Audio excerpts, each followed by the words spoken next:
In this video, I'm going to explain Booking.com rate plans, specifically the difference between standard rate and non-refundable rate, how to set them up correctly, what each field actually means, and how these choices affect what guests see and how they book. A lot of hosts enable non-refundable rates without really understanding what they are doing, which often leads to confusion, unnecessary discounting, or the wrong type of bookings. I'll walk you through this step by step, starting from the rate plans overview.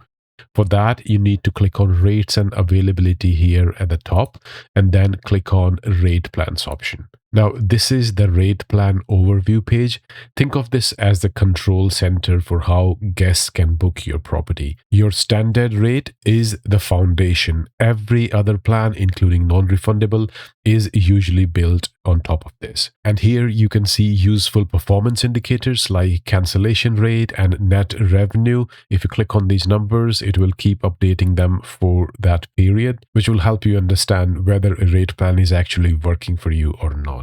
Most hosts only ever use the standard rate, but this page is where you create smarter options for guests without changing your base calendar prices. So let's add a new rate plan so you can see how it works in practice. At the top, you will see flexible, firm, and non-refundable. These are designed to reduce cancellation in different ways. Below that, you will see longer stay and early booker plans, which serve a completely different purpose. For this video, we are focusing on non-refundable because this is the most commonly misunderstood option. When you click Add Rate Plan under non-refundable, you're not replacing your standard rate. You are creating an alternative option for guests who want a lower price in exchange for stricter terms. So let's go through this step by step. The first thing Booking.com asks is the cancellation policy for this rate plan. This is important. Even though this is called non-refundable rate, the underlying policy still matters because it controls when the booking becomes non-refundable. For example, 1 day means the guest can cancel up to 1 day before arrival under normal conditions, but because this is a non-refundable rate, the discount applies in exchange for giving that up. In practice, most hosts keep this aligned with their standard rate, so the logic stays simple. Next, Booking.com asks whether you want to include meals or value adds like parking, credits, or extras. For most short-term rental hosts, the correct choice here is no, unless you genuinely offer these consistently. Adding value adds here is not a marketing trick, it is a commitment. If you can't deliver it every time, don't add it. After that, you have minimum stay and a booking window. Here you control how restrictive this plan is. Minimum length of stay lets you decide whether this rate should only apply to longer bookings. And if you leave this off, the non-refundable rate will be available for any stay length. The booking window, on the other hand, controls how far in advance guests can book this rate. A common strategy is to allow non-refundable bookings at any time, but some hosts restrict them close to arrival to avoid last-minute friction. There is no single right answer here.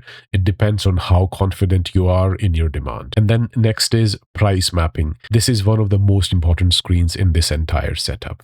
Here you choose how this rate plan gets its price.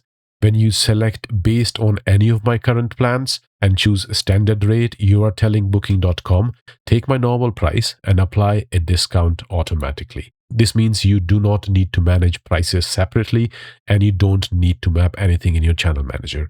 This is the safest and simplest option for most hosts. And then when you scroll further down, you will see discount percentage. This is where many hosts make mistakes.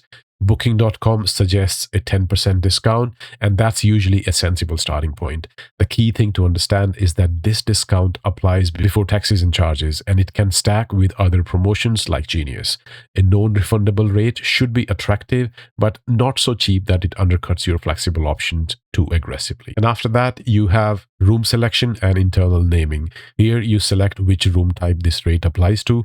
In most cases, you will apply it to all bookable units so guests can compare options side by side. And the rate plan name here is internal only. Guests won't see it. Keep it clear for yourself, especially if you manage multiple properties or rate plans. And once you've done all of that, you can just click on this review button here at the bottom and then activate a rate plan. And once you have done that, let me show you how it appears to the guest when they are looking at your property. So this is a sample property I'm going to show you, which is offering non-refundable discount. So when you look at their pricing, you can see this non-refundable option. This is what the guest actually sees.